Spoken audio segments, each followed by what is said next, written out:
I sometimes ask this just what is it? To challenge, to make people roll their eyes, to make legitimate scientists roll their eyes. Ask, what is the meaning of life, according to Joe Rogan? I do not think there is a meaning. I think there's many, many meanings of life. I think there's a way to navigate life that's enjoyable.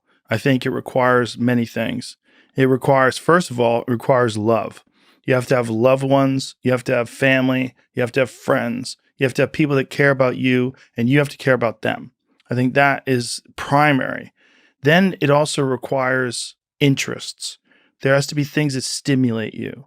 Now, it could be just a subsistence lifestyle. There's many people that believe and practice this lifestyle of just living off the land and hunting and fishing and living in the woods, and they seem incredibly happy. Yeah. And there's something to be said for that. That is an interest, right? There's something, and there's a direct connection between their actions and their sustenance. They get their food that way. They're connected to nature, and it's very satisfying for them.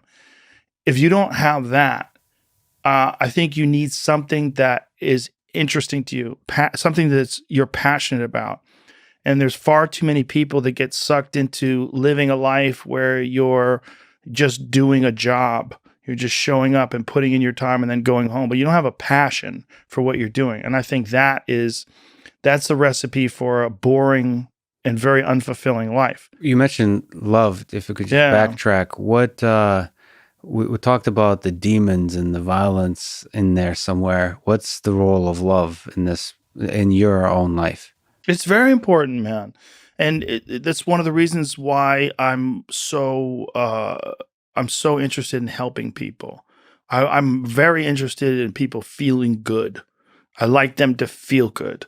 I want to help them. I like doing things that make them feel like, oh, you care about me. Like, yeah, I care about you. Yeah. I really do. Yeah. Like, I want people to feel good. I want my family to feel good. I want my friends to feel good. I want guests to feel good about the podcast experience.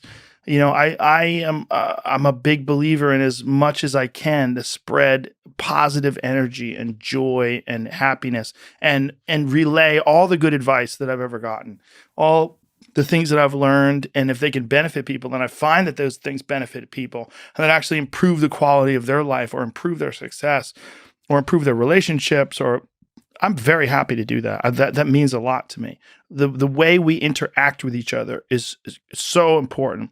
It's one of the reasons why, like, if someone gets canceled or you get publicly shamed, it's so devastating because there's all these people that all this negative energy coming your way, and you feel it. As much as you like to pretend that you're immune to that kind of stuff, and some people do like to pretend that, you feel it. There's a tangible force when people are upset at you. And that's the same with loved ones or family, or anytime someone's upset at you, whether it's a giant group of people or there's a small amount of people, that has an impact on you and your psyche and your physical being. So the more you can spread love and the more love comes back to you, you also create this butterfly effect, right? Because where other people start recognizing, like, oh, you know, when he's nice to me, I feel better, and then I'm going to be nicer to people. And when I'm nicer to people, they feel better, and I feel better, and it spreads outward. Mm-hmm. And that's one thing that I've done through this podcast, I think, is I've imparted my personal philosophy on in kindness and generosity to other people. And yeah, I mean, to correct you, you didn't do it. The ideas that are breeding themselves through your brain have figured out. The ideas that are alive in the air that made their way into my head. Love is a more efficient mechanism of spreading ideas they figured out. Yes. Probably, man. Probably. So as far as like the meaning of life, that's a big, without that, you have nothing. You know, one of the biggest failures in life is to be extremely successful financially, but everybody hates you. Everybody hates you, and you're just miserable and alone and angry and depressed and sad. You know, when you hear about rich, famous people that commit suicide, like, wow, you missed the mark. You got some parts right, but you put too many eggs in one basket. You put too many eggs in the financial basket or the success basket or the accomplishment basket, and not enough in the friendship and love basket. And there's a balance to that. And when I talked about the violence and all that stuff, like that to me is me understanding, recognizing that is me trying to achieve that balance. It's to like go kill those demons so that this boat is level, because if it's not, then the boat is like this and then everything's all fucked up. And every time we hit a wave, things fall apart.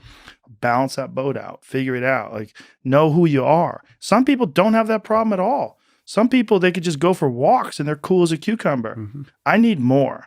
I need kettlebells. I need a heavy bag.